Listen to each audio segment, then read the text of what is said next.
ఈ రోజు మనందరం కలిసికట్టుగా పోరాడి ఆంధ్ర రాష్ట్రంలో ఎప్పుడు జరిగిన విధంగా చరిత్ర తిరిగి రాశాం. ఎవరు ఊహించలేదు. 175 స్థానాలకి 94% సీట్లు మనం కైవసం చేసుకుని 164 స్థానాలు గెలుస్తాం. అది సాధించాం. 4వ సారి ఆంధ్ర రాష్ట్ర ముఖ్యమంత్రిగా చంద్రబాబు నాయుడు గారు ప్రమాణ స్వీకారం కూడా చేస్తాం జరిగింది. బాబు గారు ఇప్పుడు పదే ఒక మాట అంటున్నారు, 95 CBN అని. అంటే 95లో ఎట్లయితే నేను పనిచేశానో, కార్యకర్తలు పార్టీ ఎట్లయితే అనుసంధానం అయిందో అది మీరు చేయాలి, నేను పని చేయాలని పదే చంద్రబాబు నాయుడు గారు చెప్తాం జరిగింది. మీరు ఈ రోజు పార్టీలో చూస్తే ఒక మార్పు వచ్చింది. చాలా మంది పెద్దలు యువకులకి అవకాశాలు ఇస్తాం జరిగింది. మాలాంటి యువకులకి 1995 CBN ఏంటో మాకు తెలియదు. నేను ఫోన్ చేసి కనుక్కున్నా. అశోక్ గజపతిరాజు గారు లాంటి పెద్దవాళ్ళతో మాట్లాడా. వాళ్ళందరితో మాట్లాడిందని కూడా అర్థమైంది. పార్టీలో ఒక మార్పు రావాలి, అది సాధించాలంటే ఆ మార్పే కార్యకర్తలు, తెలుగుదేశం పార్టీ అధినేతలు, గ్రామ పార్టీ అధ్యక్షుడు, మండల పార్టీ అధ్యక్షుడు, నియోజకవర్గ ఇన్ఛార్జ్ మంత్రివర్యులు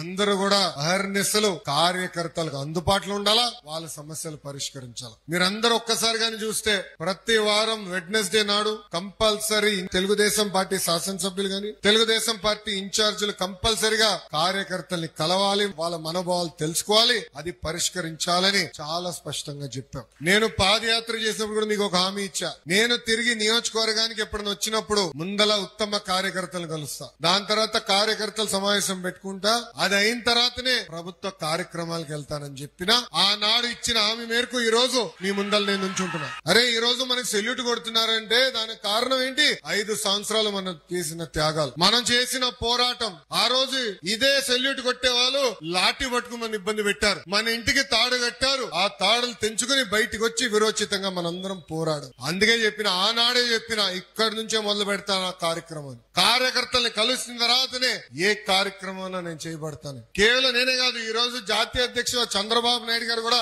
ఏ నియోజకవర్గంకి వెళ్ళినా ప్రభుత్వ కార్యక్రమం అయిన వెంటనే ఇమ్మీడియట్ గా కార్యకర్తల సమావేశాలు పెట్టుకుంటున్నారు, కార్యకర్తలతో చర్చిస్తున్నారు, వాళ్ళ సమస్యలు తెలుసుకున్న తర్వాతనే ఆ నియోజకవర్గాన్ని వదిలి వేరే నియోజకవర్గానికి ప్రయాణం చేస్తున్నారు. పెద్దలు ఈ రోజు అన్నారు 83 రోజుల్లో 1 కోటి సభ్యత్వాలు సాధించామని. సాధించింది నేనుగా, కార్యకర్తలు. మీరు పడిన కష్టం. పార్టీ ఏ కార్యక్రమానికి పిలిపించినా ముందుకెళ్లి పర్వాలేదు చేయాలని అహర్నిశలు కష్టపడి ఒక రికార్డులు సృష్టించారు. అందుకే చెప్పే ఆవిర్భావ దినోత్సవం రికార్డులు సృష్టించాలన్నా తిరిగి రాయాలన్నా ఒక తెలుగుదేశం పార్టీతోనే సాధ్యమే. 2014 మహానాడులో కార్యకర్తల సంక్షేమం కోసం ఒక సంక్షేమ విభాగం ఉండాలి, కార్యకర్తలకు అండగా నిలబడాలి. దాని ముందర అనేక ఇబ్బందులు మనం ఎదుర్కొన్నాం. మీరు గాని ఒక్కసారి చూస్తే 2004లో కాంగ్రెస్ పార్టీ అధికారంలోకి వచ్చినప్పుడు మన కార్యకర్తలు ఎట్లా చంపారో మనం అందరం చూసాం. అనంతపూర్ జిల్లాలో సొంత బిడ్డల ముందల ఒక కార్యకర్తను నరికేశారు ఆనాటి కాంగ్రెస్ పాలకులు. చంద్రబాబు నాయుడు గారు ఆనాడే ఆ పిల్లల్ని దత్తకు తీసుకుని అద్భుతంగా చదివించి ఈ రోజు అదే పిల్లలు ఒక డెలాయిట్ లో, ఒకరు IBM లో పనిచేసే స్థాయికి తీసుకొచ్చారు. అది చూసి 2014 మహానాడులో కార్యకర్తల సంక్షేమం కోసం ప్రత్యేక విభాగం ఉండాలి, కార్యకర్తలను ఆదుకోవాలని రూపొందించాం. అందుకే మొన్నటి వరకు ప్రమాద బీమా అందించాం. భారతదేశ చరిత్రలో ఏ పార్టీ చేయని విధంగా సుమారుగా 140 కోట్ల రూపాయలు కార్యకర్తల సంక్షేమం కోసం ఖర్చు పెట్టిన ఏకైక పార్టీ మన తెలుగుదేశం పార్టీ. ఇంకా చేయాలి. అందుకే ఈసారి సభ్యత్వం వచ్చినప్పుడు కంపల్సరీ ప్రమాద బీమా పెంచాలని నిర్ణయం తీసుకుని పెంచడం కూడా జరిగింది. ఇంకో పక్కన కార్యకర్తలు వాళ్ళ సొంత కాళ్ళపై నిలబడాలి, కార్యకర్తలకి స్వయం ఉపాధి ఉండాలనేది పదే చంద్రబాబు నాయుడు గారు చెప్తాం జరిగింది. 1992లో చంద్రబాబు నాయుడు గారు చిన్న ఇత్తనం వేశారు. ఆ ఇత్తనం పేరు హెరిటేజ్. మొదటి సంవత్సరంలో 30 లక్షల రూపాయలు టర్న్ ఓవర్ కంపెనీ. గత 3.5 దశాబ్దాలుగా పద్ధతి ప్రకారం నడిపించారు కనుకనే ఈ రోజు మేము సొంత కాలపై నిలబడగలుగుతున్నాం. మా ఖర్చుల కోసం రాజకీయాలపై నిలబడాల్సిన అవసరం మాకు లేదు. కానీ దానికి కారణం ఆనాడు 3.5 దశాబ్దాల క్రితం చంద్రబాబు నాయుడు గారు వేసిన ఒక ఇత్తనం. ఇట్లా కార్యకర్తలకి స్వయం ఉపాధి కల్పించాలనేది చంద్రబాబు నాయుడు గారు లక్ష్యంగా పెట్టుకున్నారు. నేను చాలా స్పష్టంగా చెప్తున్నా, పార్టీలో యువరక్తం వచ్చింది. యువరక్తానికి ఎట్టుకో జూన్ నుంచి ట్రైనింగ్ ఉంటుంది, అందరికి ట్రైనింగ్ ఉంటుంది. ఇది ఎందుకు చెప్తున్నా అంటే ఈ మధ్యన ఎక్కడికి వెళ్ళినా అందరు కాగితాలు పట్టుకొచ్చి నాకు ఇస్తున్నారు. అది రెడీగా ఉన్నాడు. నేను ఏమన్నానంటే గ్రామంలో ఉన్న సమస్యలు ఉంటే మనం వెళ్ళి మాట్లాడాలి, అధికారులతో మాట్లాడాలి, మండల పార్టీ కూర్చోవాలి, పిలిపించాలి, ఆ సమస్య పరిష్కరించాలి. అది పోయింది. ఎందుకు పోయింది కూడా నేను చెప్తా. గత 5 సంవత్సరాలు ఎమ్మెల్యేలు ఏం పీకలేదు రాబాయ్. వాళ్ళు చెప్తే ఈయన నాదుడు లేడు, ఏదో లోకల్ గా అన్ని చేసుకోండి, అసలు మా దగ్గరికి రావద్దని చెప్పారు ప్రజలకి. ఈ రోజు ఎప్పుడైతే తలుపులు తెరిసో సునామీకి వచ్చి మన పైన పడుతున్నాం. నిన్న రాత్రి 11:30కి నేను విశాఖపట్నం పార్టీ హౌస్కి వెళ్ళి అక్కడనే పడుకుంటాను. ఎప్పుడు వచ్చినా విశాఖ పార్టీ హౌస్ లో పడుకుంటా. పార్టీ హౌస్కి వెళ్తే సుమారుగా 200 మంది రెడీగా ఉన్నారు.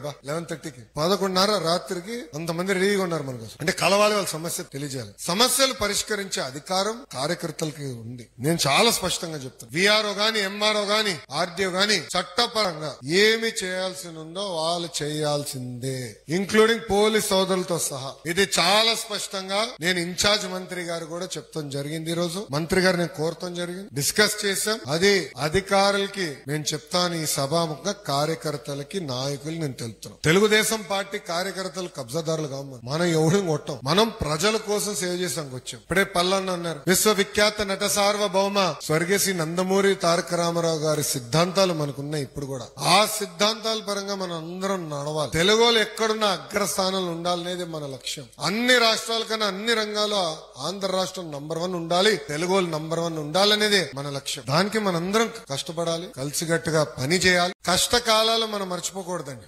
కష్టకాలాలు మర్చిపోకూడదు. ఈ రోజు ఎస్పీ గారు వస్తే నేను చెప్పా, 90% మీ పోలీస్ సిబ్బందిని తీసుకుని వెళ్ళండి సార్, మాకు ఇంతమంది అవసరం లేదు. మా కార్యకర్తలు ఏం చేయరు, వాళ్ళని కలిసిదానికి వస్తున్నారు. ఇదే పోలీస్ సోదరులు గతంలో మన ఇంటి నుంచి బయటికి రావాలంటే మన గేట్ కి తాడు కట్టారు. చంద్రబాబు నాయుడు గారు ప్రజల సమస్యల పైన పోరాడడానికి వస్తే విశాఖపట్నం ఎయిర్పోర్ట్ నుంచి బయటికి రానిలేదు. రామ్ తీర్థానికి అంటే రాముడు తల తీయేస్తే ఏకంగా ఆనాడు రామ్ తీర్థానికి వెళ్లాలంటే స్వయంగా ఎస్పీని టిప్పర్లు పెట్టారండి, అడ్డంగా రోడ్లపై టిప్పర్లు పెట్టి బాబు గారిని ఇబ్బంది పెట్టారు. ఒకడు పెద్ద పోటుగాడు అనుకున్నాడు, బాబు గారు పైకి వెళ్ళి కిందకి వస్తుంటే ఎదురలేదని ట్రై చేశాడు. అఫ్ కోర్స్ అతనికి ఇప్పుడు అడ్రస్ లేదు, రాజీనామా చేసి పారిపోయాడు అనుకోండి. అని ఎవరో మీకు తెలుసు అనుకుంటా. అర్థమైందా రాజా?